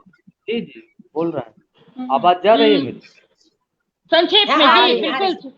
हाँ हाँ, बोलिए बोलिए। तो उन्होंने लिखा है राजनीति में भरी, माने राह कौन सी जाऊं मैं, एक द्वंद्व उनके मन में जरूर पलते रहा है।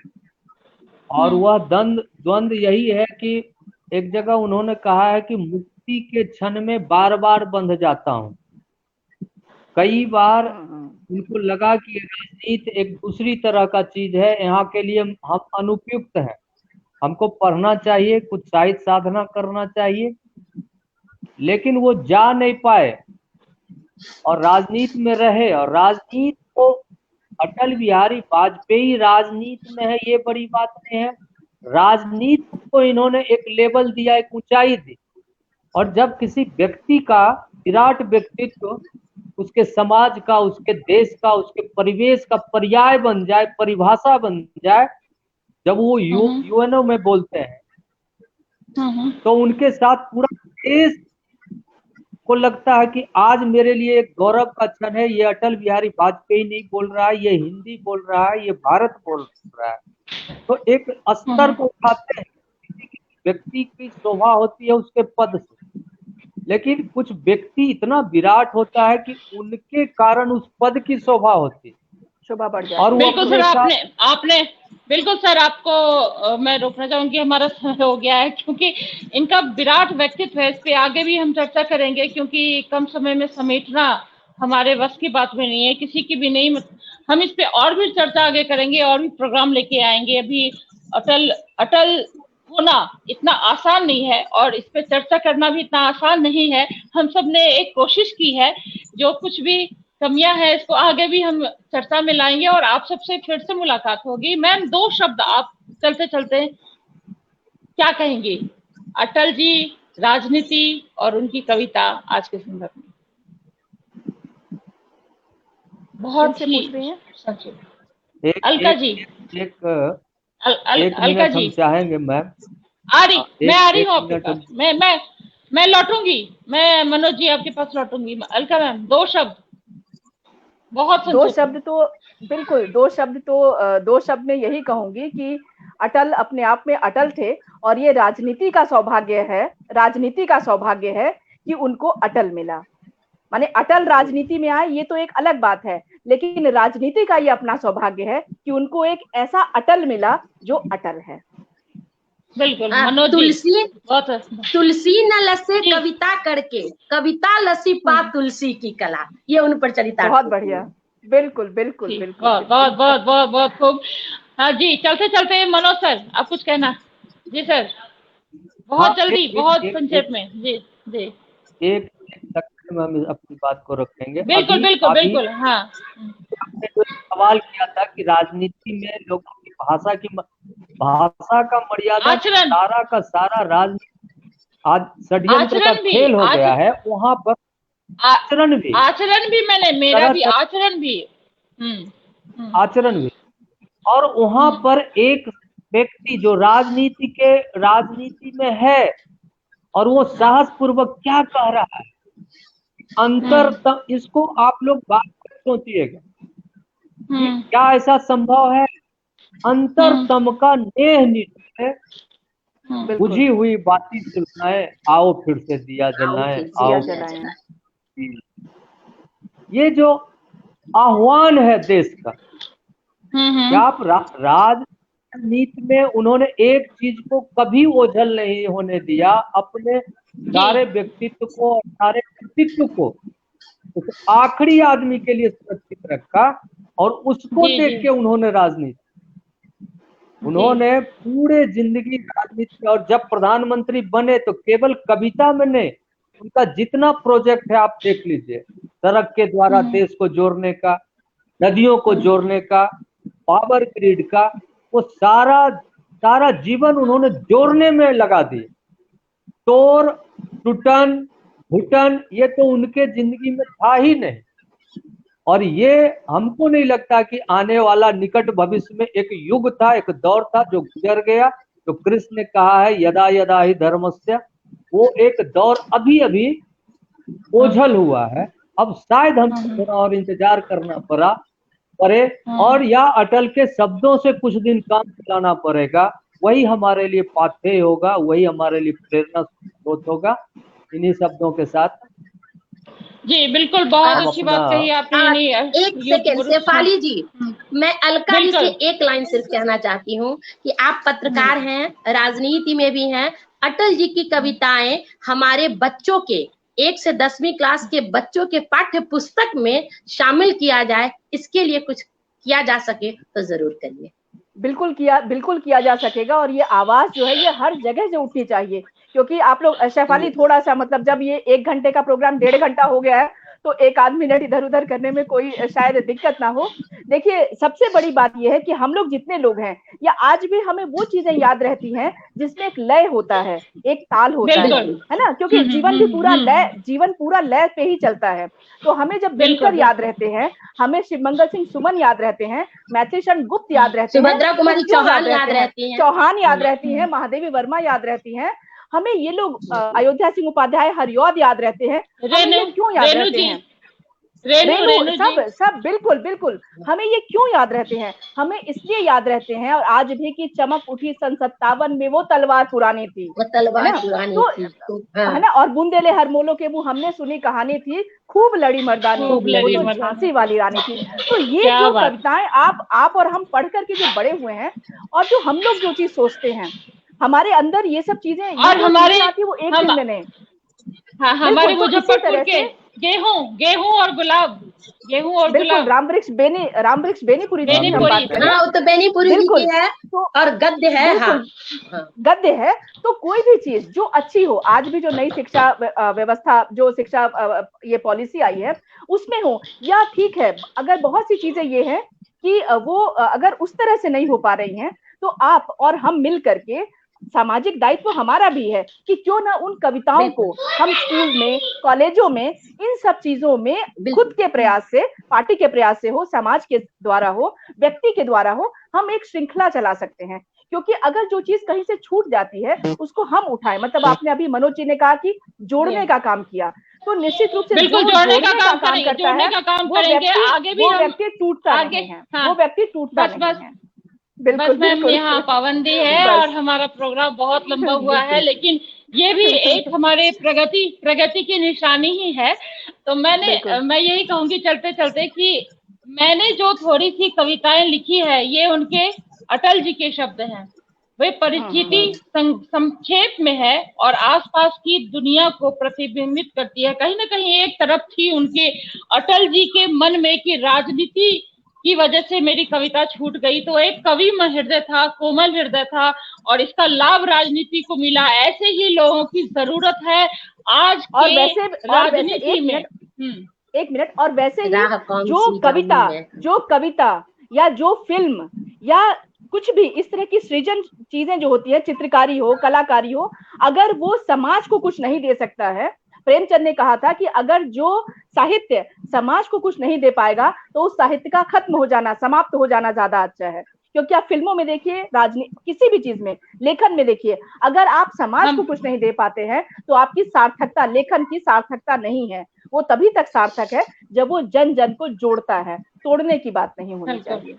बिल्कुल, बहुत अच्छी बात कही अलका जी ने। आप सबसे यहाँ बहुत अच्छी बातें परिचर्चा रही है। सफल परिचर्चा के लिए आप सभी मेहमानों का बहुत बहुत धन्यवाद।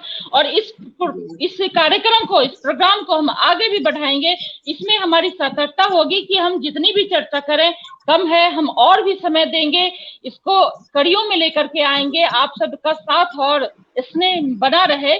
और आप लोगों से बात करके, चर्चा करके यहाँ पे यही निष्कर्ष निकलता है कि जो व्यक्ति विशेष होता है वो समाज के लिए काम करता है, हृदय से काम करता है, नैसर्गिक होती है उसकी जो काम करने की सोच होती है, सोच होती है व्यक्ति विशेष की, तो वही उसी की जरूरत है। अटल जी जैसा होना मुश्किल है लेकिन नामुमकिन नहीं है, मैं ये कहूंगी।